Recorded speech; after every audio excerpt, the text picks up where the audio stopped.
Madam Chairman, I rise to support the railway budget.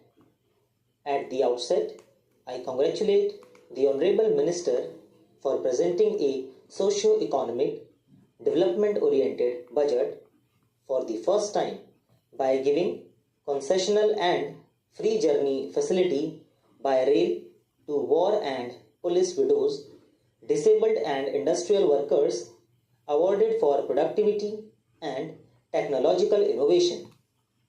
This will certainly boost the morale of workers for increasing productivity.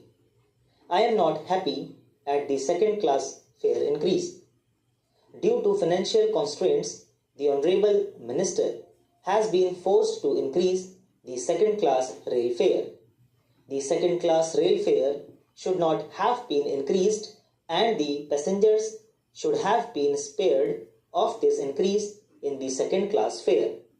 The Honorable Minister has announced several measures to modernize and improve the working of the railways. The railways are the lifeline of the nation. Therefore, the railways in India really need upgradation and modernization. We are lagging behind in modern rail facilities when compared to the advanced countries. I am glad that the Honorable Minister has laid emphasis on the modernization of the railways. Adequate funds should be provided to implement modernization programs. The Indian Railways have made distinct improvements during the first 3 years of the 7th plan. The Honorable Minister deserves congratulations for this, but many more works are yet to be undertaken, and I hope with the efficiency and dedication of the ministry as well as with the dynamic minister, the Indian Railways will make further improvements in the remaining years of the 7th plan. Sir, I thank the Honorable Minister for exempting goods rate hike in respect of certain commodities like fertilizers, food grains, fodder, livestock, pulses, edible oils, salt, etc.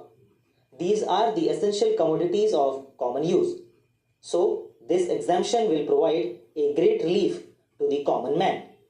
Large parts of the country faced an unprecedented drought during 1987. The railways ensured massive movement of diesel, food grains, and edible oils to the drought-affected areas. The track restoration work in the northeastern parts of the country after the flood was also commendable. Despite all these hurdles, the freight performance of the railways has surpassed the annual target. The credit goes to the employers and workers of the railways for these performances. I thank the Honorable Minister for performing such a challenging task in an extremely efficient and commendable way. Sir, 64 new trains have been introduced during 1987-88. The frequency of some existing trains has also been increased. There was a demand to provide track service between capitals of southern states and the national capital Delhi. I am happy to say that Superfast Express services have been provided between Delhi and capitals of the 4 southern states Bangalore, Hyderabad, Madras and Thiruvananthapuram during 1987-88.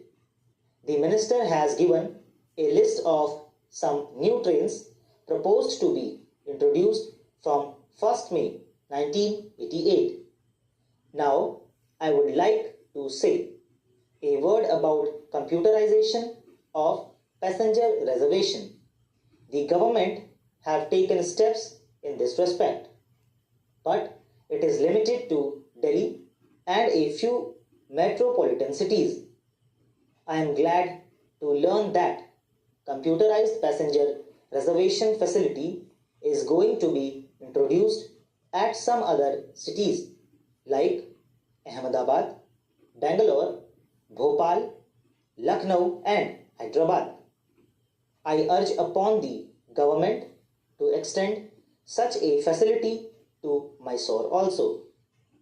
I would like to say a few words about my state of Karnataka. Karnataka is very deficient on broad gauge compared to other states in the south. Therefore, I would like to press for a more rapid conversion of the trunk routes in that state into broad gauge. There is reluctance on the part of the trade and industry to expand their industrial establishment and trade. The broad gauge would provide them uninterrupted rail transit for their raw materials and finished goods.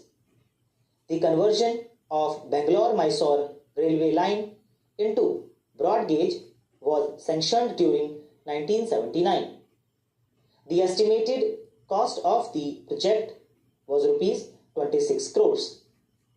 Now it has further gone up. The amount spent on this project is about 6 crores of rupees only. The budget provision made for this project is 1985-86 and 1986-87 was very inadequate.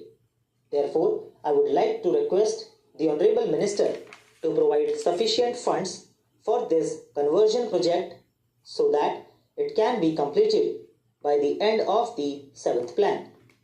I would like to say here that the people of Karnataka feel neglected as adequate funds are not allocated to the various projects.